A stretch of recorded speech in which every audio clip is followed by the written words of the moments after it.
Jimena y Alejandra Ramírez González, que nos van a presentar este antimanual sobre enfoque psicosocial y trabajo con víctimas de la violencia y violaciones a los derechos humanos.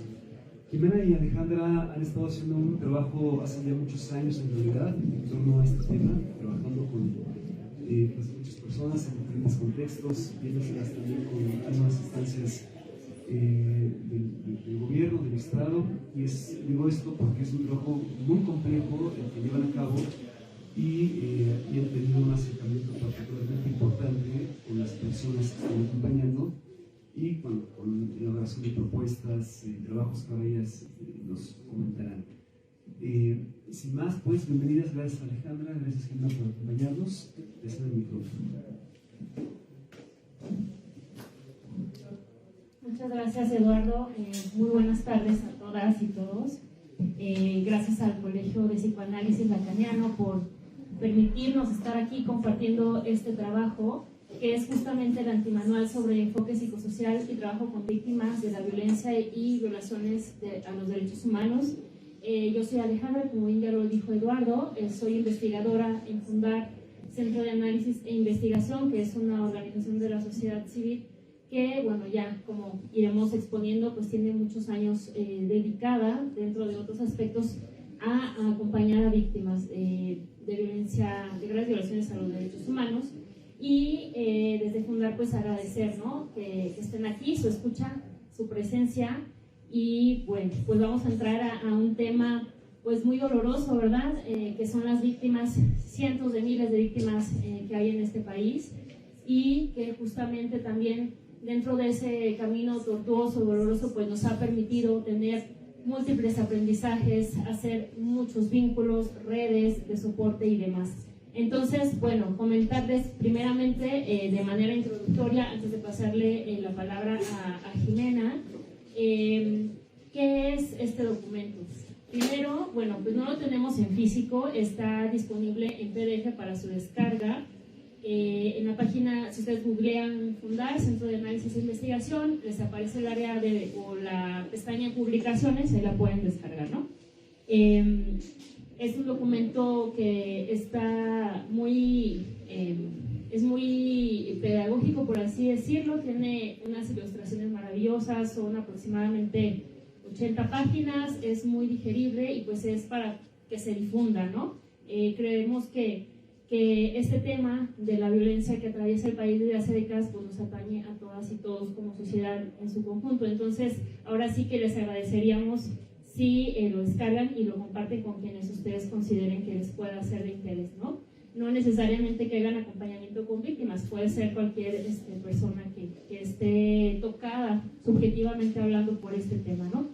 Y entonces, bueno, es un documento que recoge justamente una trayectoria aproximadamente de 10 años de Fundar en el acompañamiento psicosocial a víctimas, donde Jimena justamente ha jugado un papel importante en esa temporalidad, ¿no? Y en todo lo que ha implicado en términos de qué hacer, cómo caminar, cómo transitar. Y bueno, desgraciadamente el contexto en México, además de estar hablando desgraciadamente de más de 107,000 personas desaparecidas oficialmente, más toda la cifra negra que no se denuncia, pues sabemos, ¿verdad?, los casos de feminicidio, los casos de ejecuciones extrajudiciales, en fin, no para el contexto de violencia. Entonces, este documento lo que propone es una serie de discusiones, reflexiones y cuestionamientos en torno a qué podemos hacer, ¿no?, en este camino, que bueno, pues también desde el psicoanálisis, que yo le decía justo ahorita a Jiménez, desde que yo estudié la carrera de psicología hace ya un montón de años, pues ha sido como un cobijo, un refugio para mí, ¿no? O sea, siempre me ha interesado, y también estar en este día hoy aquí con ustedes y poderles transmitir que pues hay un montón de trabajo, ¿verdad?, de qué hacer en este terreno, pues también invitarles en ese sentido. Entonces le voy a dar la palabra a Jiménez para que abra y después regreso. Muchas gracias. Buenas tardes, gracias a todos por acompañarnos en esta presentación. Muchas gracias por la invitación. Quisiera centrar centrar mi participación en compartir un poco esta idea de por qué le pusimos un antimanual. Porque nos parece que, digamos, este título busca ser como una provocación para pensar y a lo mejor para descentrarnos de ciertos paradigmas desde los cuales hemos visto la violencia. Y les voy a compartir algo que está en la introducción del antimanual y habla un poco, problematiza un poco esta idea. Cuando la violencia se empezó a extender como una niebla en nuestros paisajes cotidianos y nuestras categorías para entender las violaciones a los derechos humanos se volvieron borrosas, para aprender lo que estaba pasando, hicimos lo que pudimos, acuerparnos con otros y otras cuyas vidas habían sido desgarradas y, sin embargo, seguían caminando con dignidad en la búsqueda de justicia. Entonces, bueno, un poco lo que buscamos es justamente problematizar algo que hemos pensado como una especie de exceso de saber sobre las víctimas, ¿verdad? Es decir, se ha producido ya instituciones, normas, protocolos, etcétera, de atención a víctimas, y casi pareciera que entonces de qué se quejan, ¿verdad? Si hay toda esta institucionalidad alrededor. Y por eso queríamos traer un poco nuevamente al centro los abordajes que estamos haciendo y también desde una mirada crítica, como decía Alejandra. Bueno, yo ahora estoy participando a título personal, yo ya no pertenezco a Fundar, pero bueno, fue un recorrido de muchos años en donde nos tocó también ver críticamente nuestro papel como organizaciones acompañantes. Entonces, un poco en este material nos preguntábamos, y les voy a leer otra vez, por qué en lugar de conversaciones hacemos talleres. Las dinámicas sustituyen la escucha. Nuestras metodologías están hechas para extraer en tiempo récord una cantidad inverosímil de cosas. El análisis del contexto local, nacional e internacional, las experiencias organizativas, las fortalezas y oportunidades, las debilidades y amenazas, los impactos y las formas de afrontamiento, la planeación a mediano y largo plazo. Entonces, en este material nos planteamos esto. ¿Y si nos detenemos? ¿Y si nos preguntamos cómo el acompañamiento puede ser más bien un lugar de apertura, de encuentro, de afectación mutua y creación de nuevos sentidos? Y en ese sentido queríamos reivindicar esta poiesis del encuentro, ¿no? Como esta posibilidad que solo ocurre en un espacio de escucha, ¿verdad? En donde se pueda apalabrar algo de eso que sea considerado inenarrable, ¿verdad? De eso que se considera como en el centro de una experiencia traumática, de violencia, etc. Entonces, este material busca problematizar un saber, como les decía, que ha sido colonizado por la psicología con toda la parafernalia que trae, ¿verdad? De trauma, de duelo, etc. Y cómo toda esta parafernalia además se convierte en una especie de deber ser para las víctimas, ¿no? A partir de toda esta parafernalia en la que también participa el derecho, se configura la víctima ideal, ¿no? Y a partir de ahí también todo ese tema de la resiliencia, del que nosotros queríamos pues hacer como un extrañamiento, ¿verdad? Porque la resiliencia, que es esto que se ha llamado, o que se dice, ¿no? De la capacidad de hacer frente a la adversidad y la capacidad de adaptarse, ¿no? Y la capacidad un poco como desde esta visión neoliberal, la capacidad de sobreponerse, salir adelante, ser personas exitosas, ¿no? Entonces nosotros también queríamos preguntarnos sobre este enfoque individualista, que también es un enfoque que traemos desde la psicología y que hay que un poco despabilarnos cuando trabajamos con colectivos de víctimas. Bueno, entonces, por un lado buscamos cómo problematizar todas estas categorías desde la psicología y tratar de encontrar en la experiencia del acompañamiento algunas claves, y estas claves tienen que ver con volver a posicionar la escucha, ¿no? ¿Qué significa escuchar la experiencia de la gente que ha sido desgarrada por la violencia y que desde ahí ha generado,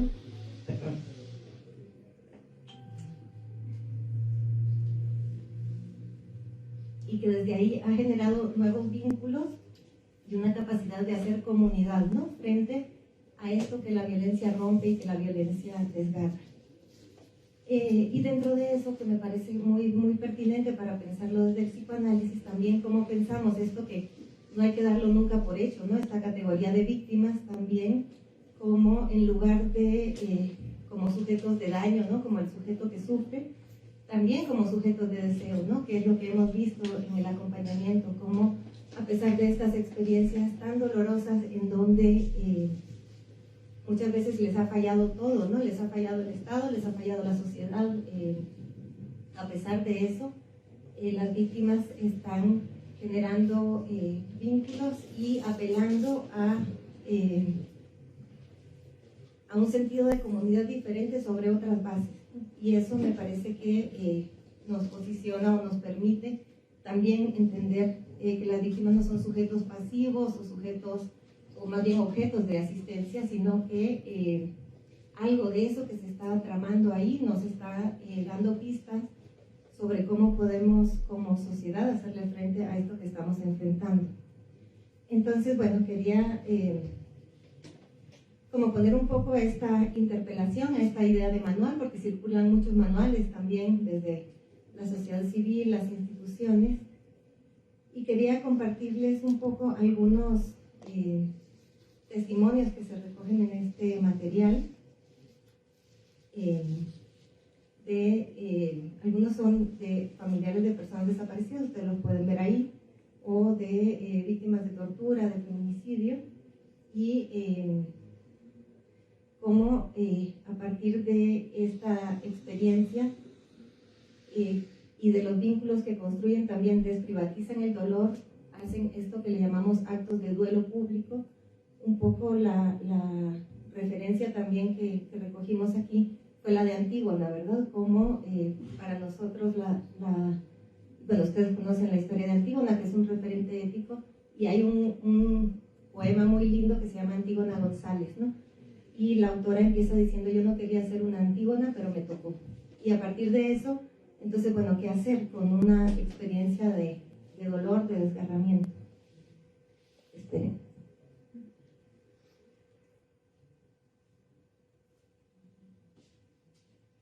Bueno, en lo que lo encuentro también les cuento que mucho de esta experiencia también se ha centrado en lo que se ha llamado el giro forense, ¿no? Como a partir de hace unos años la búsqueda de las personas desaparecidas se ha vuelto una búsqueda de fosas, ¿verdad? Como ahora tenemos un país de fosas, y como las familiares, muchas mujeres, muchas de ellas han aprendido a acuerparse para enfrentar ese horror, ¿no? Y como en ese camino hemos ido aprendiendo, porque en general las organizaciones de la sociedad civil vamos detrás de las víctimas, ¿verdad?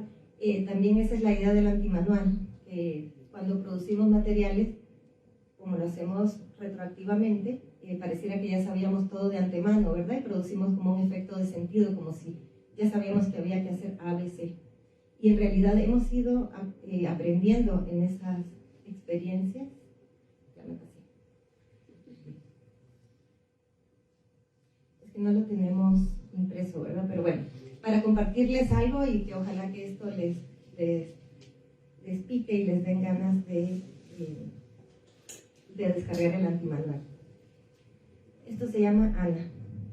Ana busca a su hermano Jesús Antonio Bueno García, desaparecido el 8 de febrero de 2018 en el Tamarindo, Culiacán, Sinaloa. Como muchas hermanas de personas desaparecidas, ella no quería ser una Antígona, y todos los días se pregunta: ¿por qué nos pasó esto? ¿Cómo seguir viviendo y buscar a su hermano desafiando una ley injusta y no escrita que condena a las personas desaparecidas al olvido y a las familias al dolor de no poder siquiera tener un lugar donde enterrarlos y llevarles flores?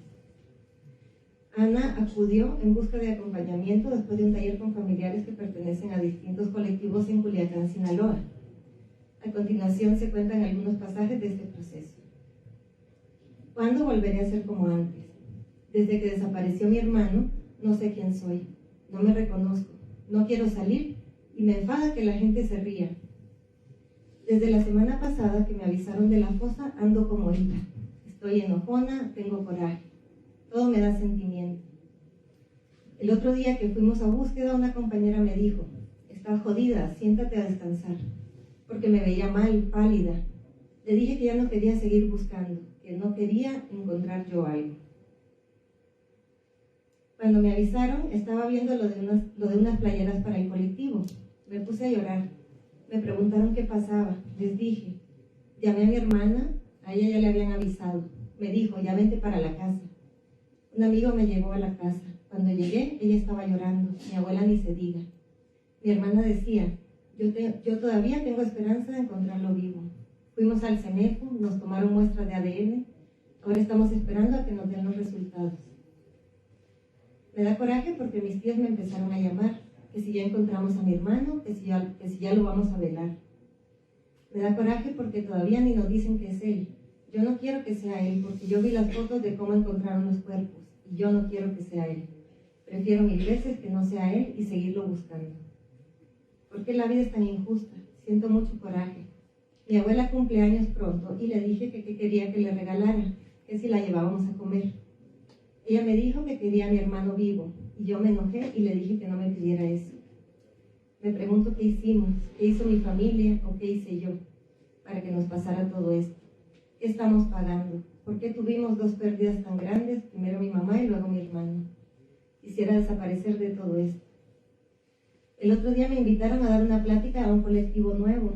Sentí muy feo, me dio mucha tristeza porque si nosotras estamos jodidas, ellos están peor. Me pidieron que hablara de cómo hacemos las búsquedas, las fosas, pero cuando los escuché decidí cambiar el tema. Les dije que nunca hablamos de cómo nos sentimos y les pedí a mis compañeras que compartieran cómo han vivido este tiempo. Se sorprendieron cuando les dije que no voy a dejar de buscar a mi hermano, pero que también tengo que vivir. Me felicitaron porque no se lo esperaban. Esa noche me dio fiebre y me salieron ampollas en la boca. Gracias.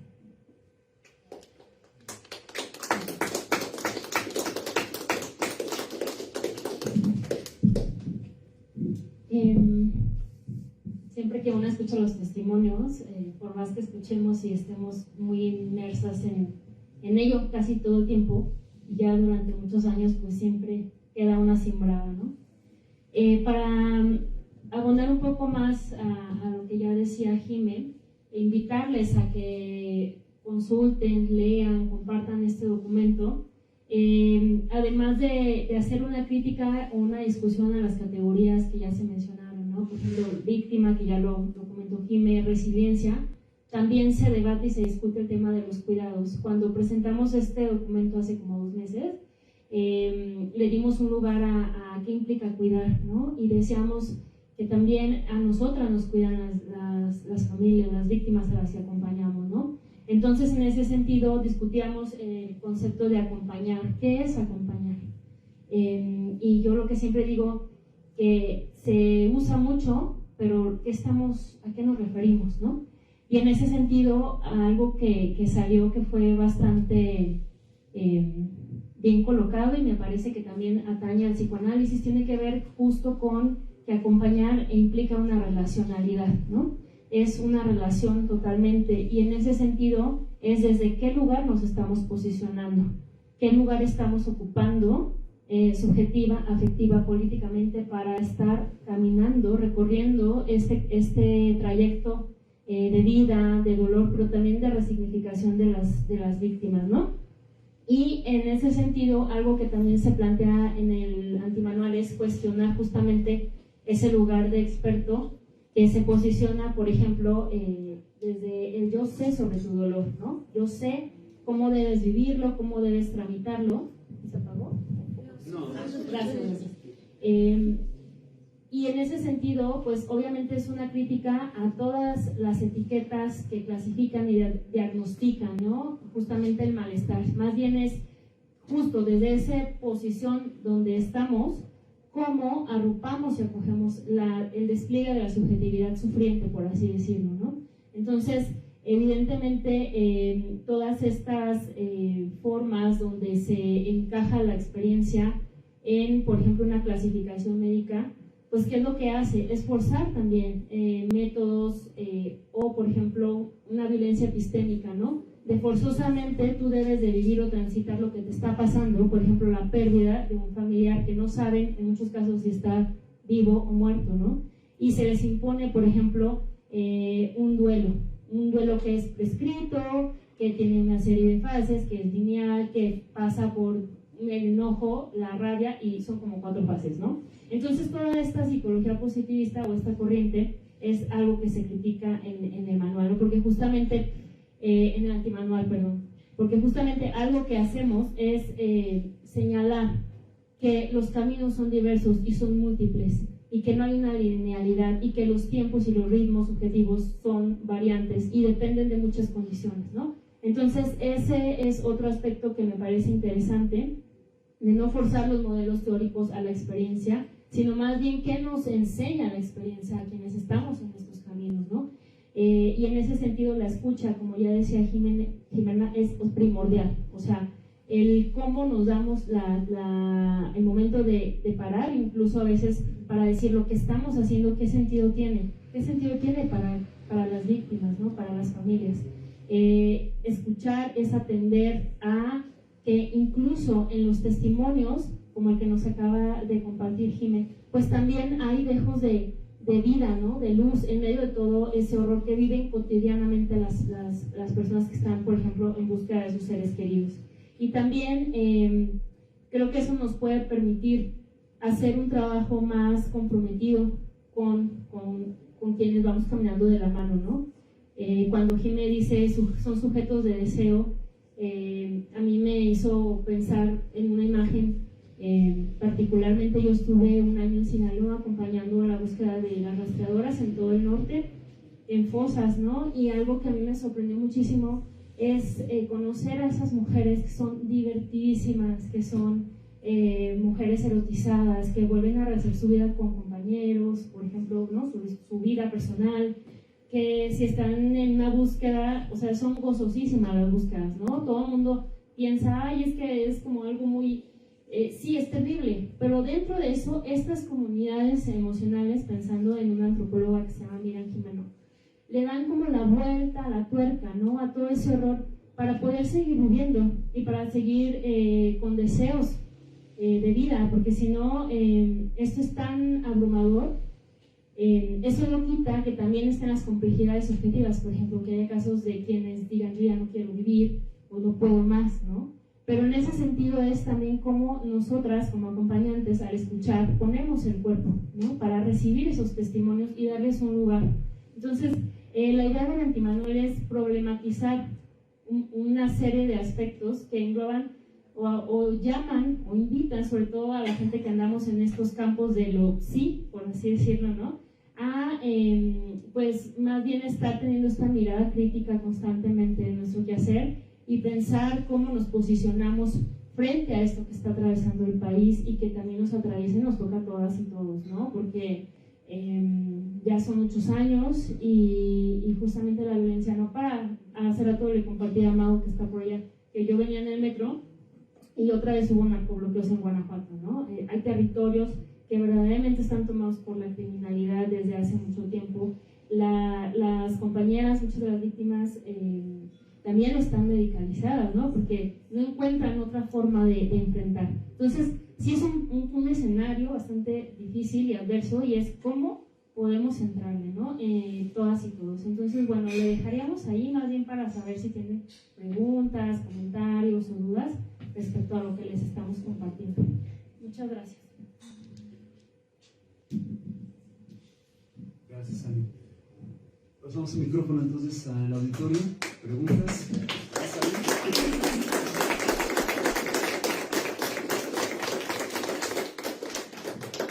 ¿Preguntas, comentarios? Yo tengo un comentario.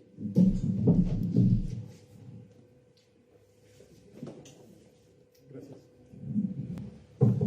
Bueno, pues primero quiero felicitarlas porque esa labor es tremenda y me mueve mucho porque pues todos hemos sufrido esta violencia de alguna forma y nosotros la hemos vivido muy cerca y nos dimos cuenta que las instituciones pues sí se olvidaban de nosotros. O sea, no, bueno, no viene el caso comentarlo, pero cuando hablaron de que ya está como los pasos para seguir y que ustedes van en contra de eso, me parece que pues sí está, y lo aplaudo y me encanta porque sí no funciona, ¿no? Bueno, por lo menos en nuestra vivencia no funcionó y fue muy frustrante.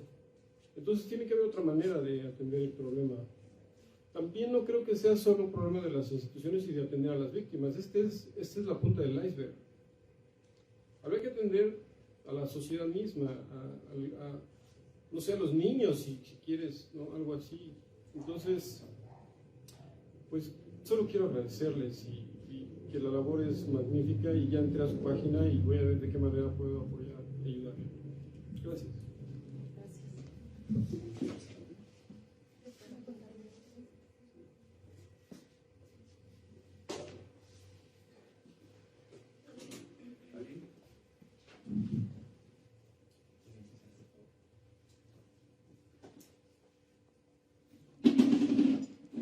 Gracias.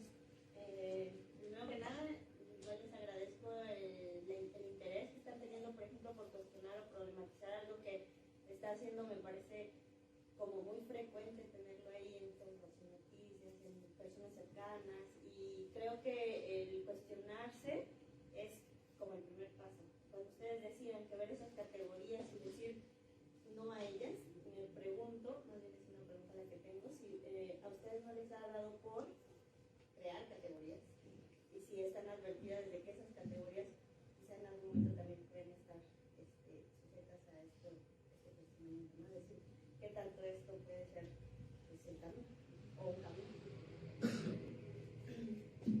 Gracias, Ani.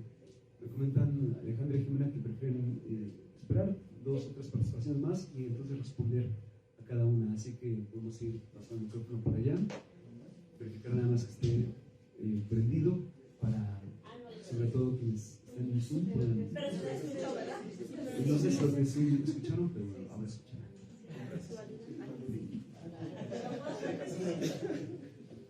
No, es que creo que sí es como muy difícil de repente cuestionar algo y no caer en crear nuevas formas de decir esto es la verdad o esto es por dónde ir. Entonces creo que ese es un reto como muy fuerte, y no sé si lo traen ahí sobre la mesa. Paso el micrófono. No, debe de funcionar, ¿no? ¿Alguien más? Viene de regreso. A ver, ¿cómo es? Sí. Gracias. Yo felicitarlas también por el trabajo que hacen, me parece fantástico. A mí me sorprendió mucho el concepto del antimanual, ¿no? Creo que es algo que no había visto antes. En mi caso, desde una disciplina muy distinta, que es la pedagogía, ¿no? El sector educativo, nos pasa algo muy constantemente, que es tener manuales para todo, ¿no? Cuando estamos justo acompañando un proceso de desarrollo que es la educación, en mi caso, educación básica. Mi pregunta sería, ¿de dónde, cómo encuentran la idea del antimanual, ¿no? O sea, ¿qué motivación encontraron y cómo se gestó esta idea del antimanual, que me parece sumamente creativa y pertinente para un momento en el país en el que estamos viendo una serie de problemas como muy agudizados, en el que pareciera que la necesidad es tener cada vez más manuales, ¿no? Pero ¿cómo hacer esta pausa en entender si estamos haciendo bien las cosas o no? Gracias.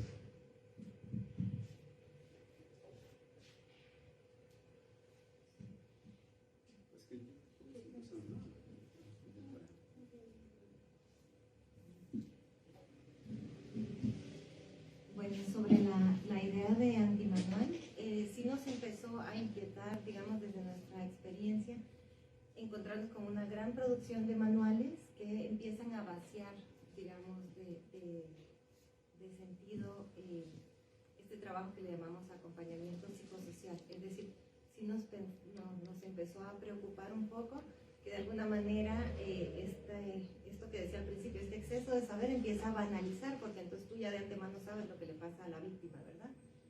Entonces nos empezó a preocupar esto y también empezamos a pensar cómo podíamos tratar de abrir preguntas, ¿no? Y generar espacios de diálogo y ojalá que de ese diálogo salgan más preguntas, ¿verdad?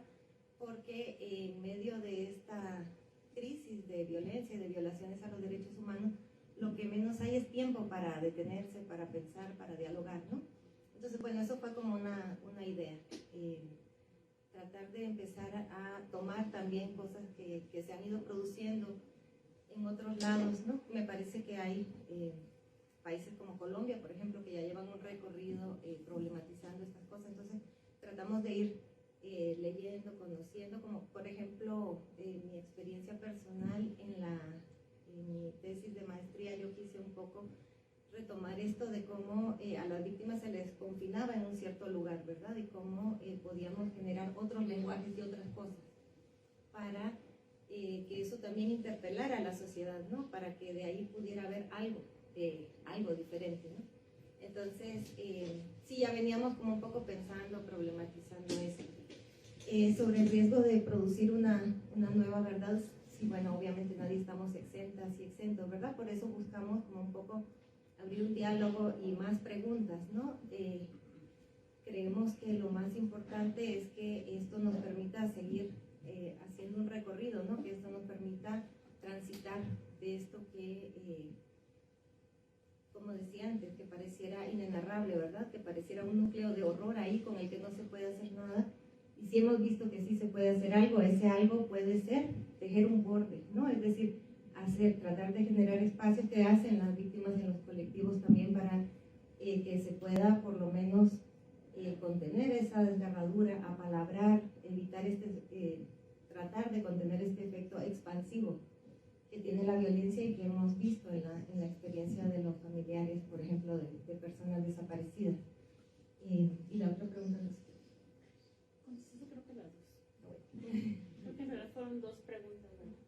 Perdón, y también quería comentar algo de la participación de Alejandra, porque cuando presentamos el antimanual nos acompañó Araceli Osorio, que es la mamá de una muchacha que fue víctima de feminicidio, que se llama Leslie Berlín Rivera Osorio.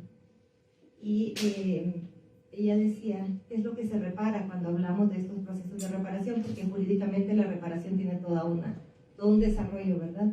Y ella decía, lo que se repara es el deseo de vivir, ¿no? Y entonces eso es un poco como la idea, ¿no? De este antimanual, cómo podemos abrir caminos para hacer una vida vivible, ¿no? Entonces un poco, digamos, ese es el tipo de categorías que van surgiendo, ¿no? A partir de lo que vamos escuchando, también por ejemplo en el trabajo con familiares de los 43 de Ayotzinapa, los familiares decían es que cada día es igual, porque cada día nos levantamos y no sabemos de nuestros hijos. Y de pronto nos damos cuenta de que nuestros hijos crecieron, o de que nuestros nietos nacieron, o de que las plantas dieron frutos, o de que cosas que van marcando el paso del tiempo y para nosotros no pasan, ¿no? Entonces para nosotros fue muy, muy interesante escuchar desde ahí qué significa ese tiempo detenido para la gente, ¿no? Que también se problematiza y es muy interesante desde el psicoanálisis. Entonces, bueno, es un poco tratar de ir dialogando, ¿no? No estamos tampoco buscando generar como, justamente por eso se llama antimanual, ¿verdad? Como unas categorías fijas, sino como cosas que nos ayuden a pensar y que nos ayuden y bueno, también esa es otra cosa que se aborda en el apartado sobre el cuidado. Pensar cómo también alrededor de este trabajo de acompañamiento a víctimas de pronto se pueden tejer ciertas prácticas de poder también, ¿no? Que hay que pensar. Entonces, bueno, buscamos por ahí problematizar esta cosa. Yo agregaría, creo que Jimé ha respondido muy asertivamente, ¿no? Lo que preguntaban, pero creo que también con el tema de las categorías, o sea, tampoco se trata de decir, no, esto no sirve para nada. No, más bien es que quizá a veces se quedan cortas, son limitantes, cómo podemos abrirlas, ¿no? Dinamizarlas, cómo nos ayudan también a nosotras pues a poner en práctica lo que hacemos, ¿no? Y si vemos que eso está contribuyendo a procesos donde se reproducen formas de violencia, pues también nos toca cuestionar, ¿no? Y en ese sentido, pues inventar quizá otras que puedan caer en eso, que luego se les dé otro uso, ¿no? Recordaba a Rita Segato que de repente cuando da algunas conferencias dice, es que hicieron una lectura de mi categoría que no era, ¿no? Entonces, eso pasa, pues porque cuando se ponen a circular, viajan. Es como este antimanual, ¿no? Va a viajar, algunos le darán una lectura, quizá otros, otra interpretación. Eso sucede y pues no se puede controlar, pero sí creo que nos toca, como quienes estamos en este lugar, muy dedicadas a esto, pues a escuchar, ¿no? Por un lado, los testimonios, todo lo que surge en los talleres, en los diferentes espacios, y ver qué categorías sí nos ayudan pues a construir marcos de entendimiento, y si ya no funcionan esas, pues nos tenemos que construir otras, ¿no? Por ejemplo, en mi experiencia particular, en una investigación que acabo de terminar en antropología en el doctorado, yo a partir de lo que vi, muy específicamente en el contexto en el que estuve en Sinaloa, ¿no? Con un colectivo en particular, porque además la realidad es muy compleja, el territorio es bien amplio, hay diversidad cultural, o sea, sí es un tema, ¿no? Las formas de búsqueda también son distintas, pero por ejemplo yo inventé una categoría que fue pedagogías afectivas del cuidado, ¿no? Un poco para poner ahí en la mesa cuestiones que yo estaba viendo y que decía hay que darle lugar, por ejemplo, que le hablan a los muertos en las búsquedas, ¿no? Cuando están exhumando un cuerpo. Entonces hay una activación afectiva en torno a estos espacios necróticos. Entonces es como a partir de los lentes que nos ponemos podemos construir lenguajes que ayuden a que también sean herramientas y sean un arma para que ellas se puedan defender, ¿no? En las instituciones, ante los criminales. O sea, creo que una amiga me decía, el lenguaje construye el mundo, y es así. Entonces, bueno, y nada más decir, pues sí, como por ahí comentaban, siempre llegamos tarde, ¿no? A la experiencia. Ha sido uno de los reclamos también, no sé a ti cómo te quieres, Jimmy, pero a nosotras me ha tocado escuchar mucho, es que por ejemplo la academia llega tarde, y sí es cierto, ¿no? O sea, cuando nosotras estábamos pensando en cosas, las familias ya habían hecho un montón más. Entonces, creo que no se trata tampoco de ver quién llega en qué momento, ¿no? Lo importante es llegar, y en ese sentido, ¿qué hacemos cuando nos toca llegar? Y cuando somos testigas, ocupamos todos un lugar de testigo de lo que está viviendo este país, ¿no? Así como han vivido otros países como Argentina, Chile, Guatemala, y que han pasado por otros procesos de manera diferente, ¿qué estamos nosotros atestiguando y cómo estamos respondiendo a eso, ¿no? Nada más es algo que yo quería agregar. No sé si haya más preguntas. ¿Comentarios, preguntas? Yo quisiera comentar algo más. Me encantó esto último que dices, donde mencionas que creaste una categoría, ¿cierto? Pero me hiciste pensar en, por ejemplo, lo importante de estar ahí y escucharlos. A lo mejor ellos están ahí también creando sus propias categorías, y desde ahí uno irlos como solamente, cuando hizo la lectura del caso, o sea, también me parece así como que uno puede estar ahí y ahí está pasando algo, ¿no? No es que eso se vuelva manual, pero ahí está.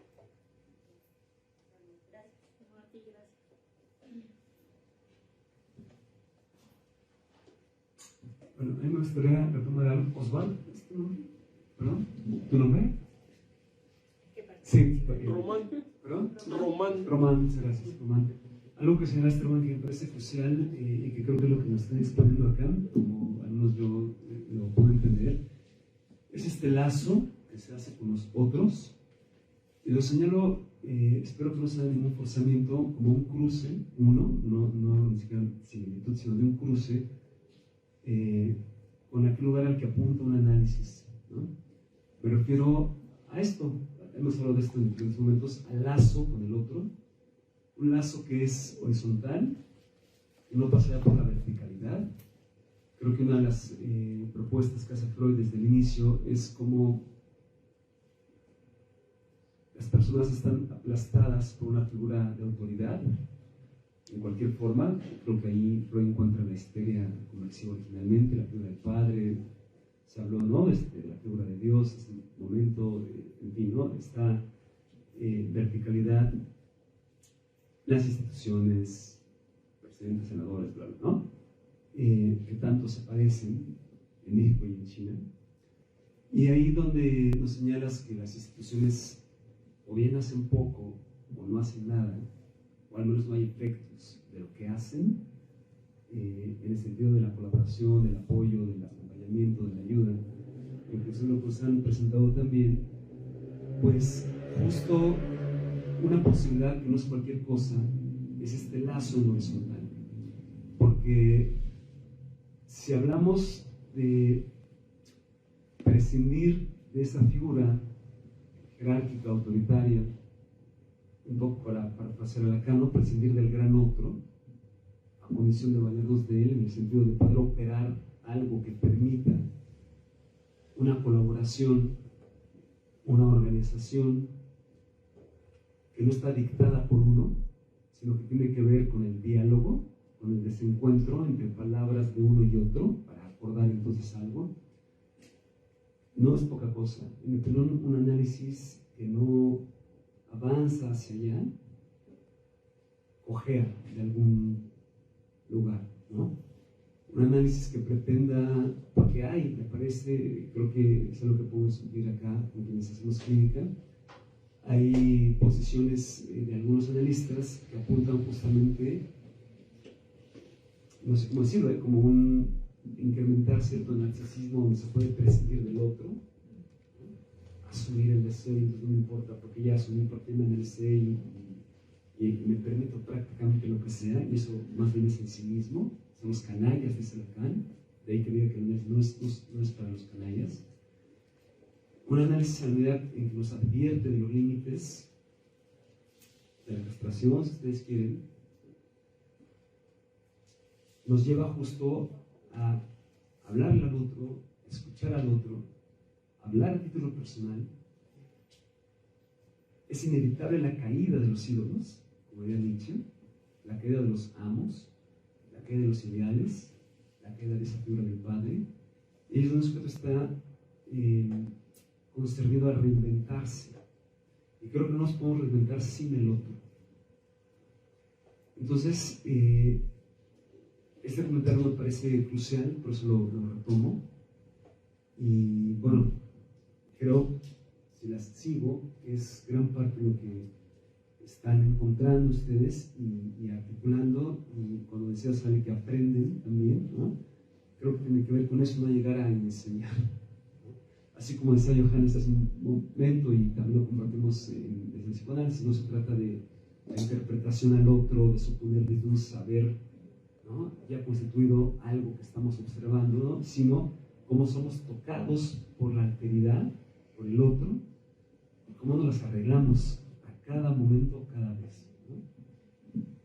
No te dejo pasar este comentario, muchas gracias.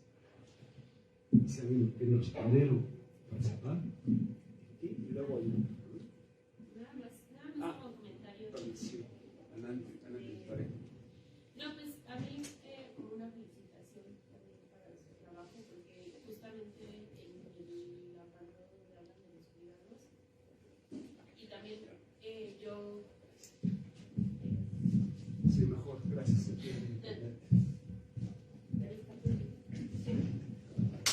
Y también yo cuando compartí este texto con otras compañeras que también se dedican a acompañamiento a personas pues que sí, que han sido atravesadas por distintas violencias, justo se los compartí porque mucho de las preguntas que ellas tenían era como ¿qué hacen ellas mismas, ¿no? Ellas como acompañantes, cómo se cuidan, ¿no? Esto que dice Sally, ¿no? Como, pues sí, tú acompañas a las víctimas, ¿no? A los familiares, pero y uno, ¿no? Que bueno, ustedes, ¿no? Que les escuchan, que les acompañan, como qué hacer también con todo eso que, pues sí, justo uno cuando les escucha, pues no se te resbala, ¿no? Sino que te atraviesa.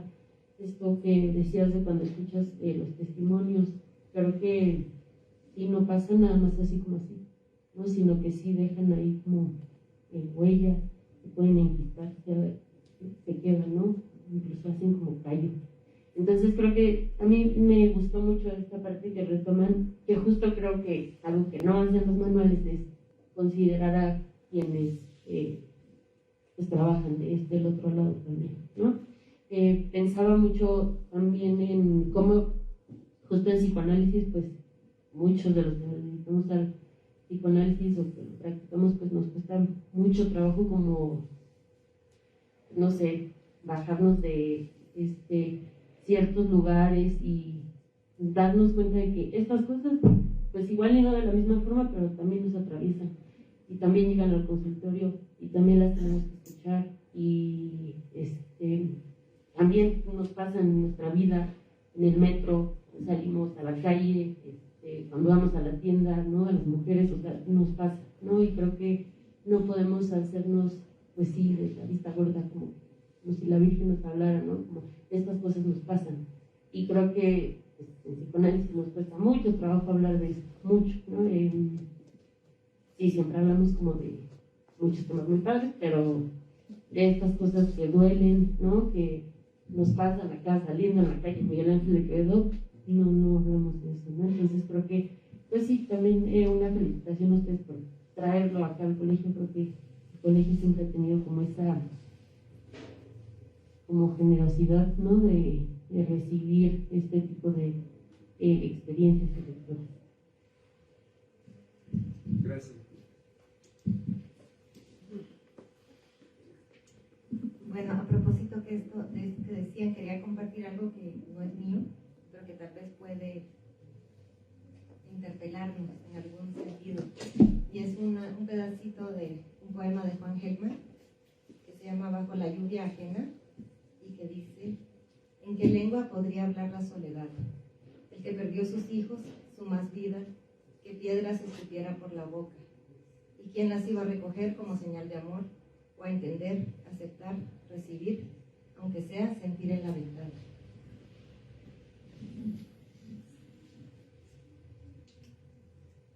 ¿Alguna intervención más? ¿Algún comentario? ¿Pregunta? ¿Vale? Bueno, agradecer. ¿Me recuerdas tu nombre? Victoria, muchas gracias.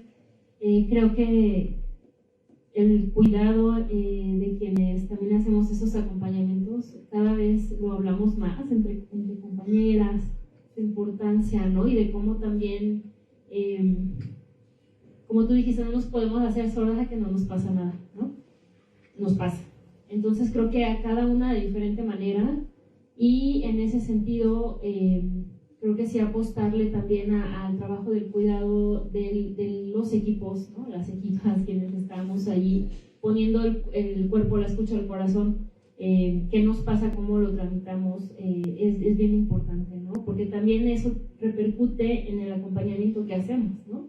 Y sí, creo que pues la subjetividad de cada quien también tiene formas de enfrentar y de posicionarse frente a eso, pero sí es un tema que lo hemos pensado mucho, que lo hemos hablado y que sí es también urgente, ¿no? Irlo posicionando.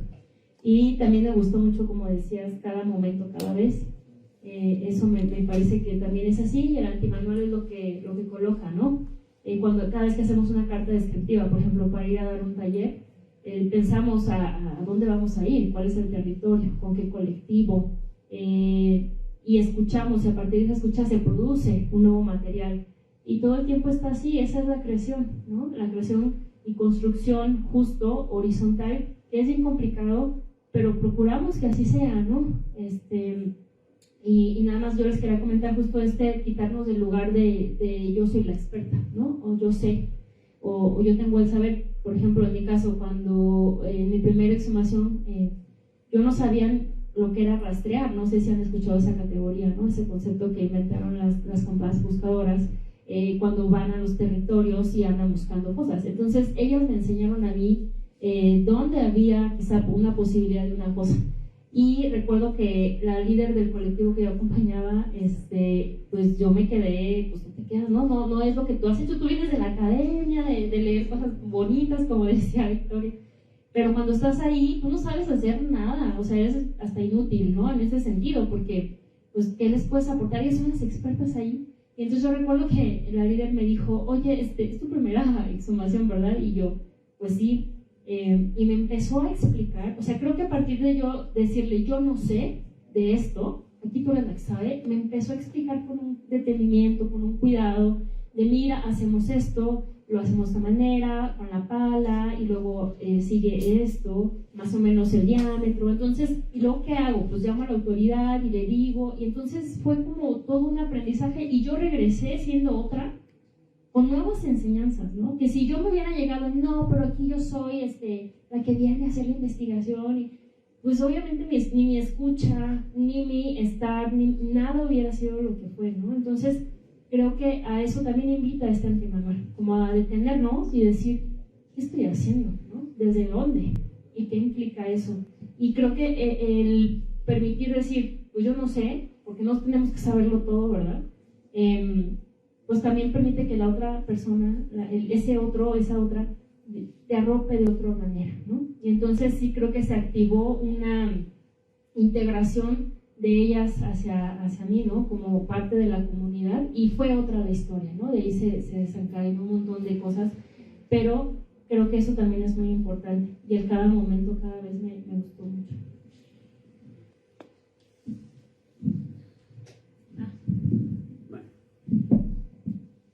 Digo, como históricamente, ¿cuándo empezó este tamaño de la violencia contra la mujer? Pues es que ahora ya es visible y siempre ha existido.